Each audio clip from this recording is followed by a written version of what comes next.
أعوذ بالله من الشيطان الرجيم. بسم الله الرحمن الرحيم. والنازعات غرقا والناشطات نشطا والسابحات سبحا فالسابقات سبقا فالمدبرات أمرا يوم ترجف الراجفة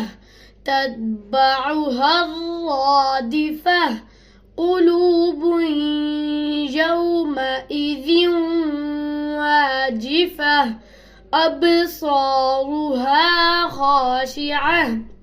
يقولون أئنا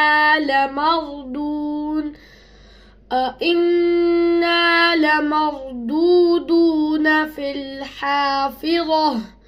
أئذا كنا عظاما نخرة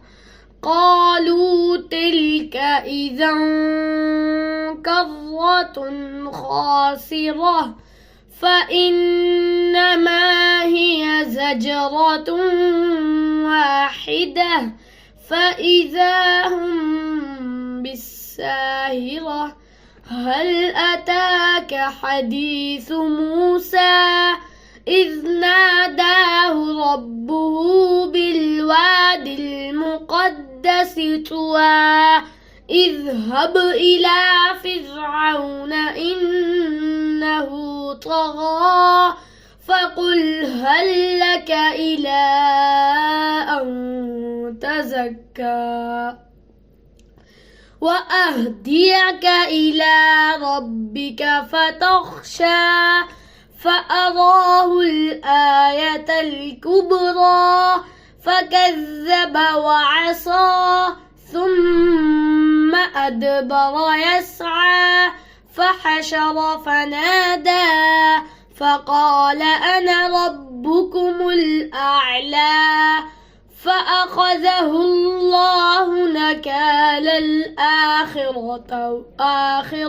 والأولى إن في ذلك لعبرة لمن يخشى أأنتم أشد خلقا أم السماء بناها رفع سمكها فسواها وأغطش ليلها وأخرج ضحاها والأرض بعد ذلك دحاها أخرج منها ماءها ومرعاها والجبال أرساها متاعا لكم ولأنعامكم فإذا جاءت الطامة الكبرى يوم يتذكر الإنسان ما سعى وبرزت الجحيم لمن يرى فأما من طغى وآثر الحياة الدنيا فإن الجحيم هي المأوى وأما من خاف مقام ربه ونهى النفس عن الهوى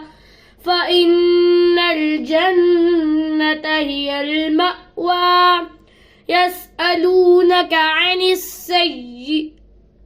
عن الساعة أيان مرساها فيما أنت من ذكراها إلى ربك منتهاها إنما أنت منذر من يخشاها كأنهم يوم يرونها لم يلبثوا إلا عشية أو ضحاها صدق الله العظيم.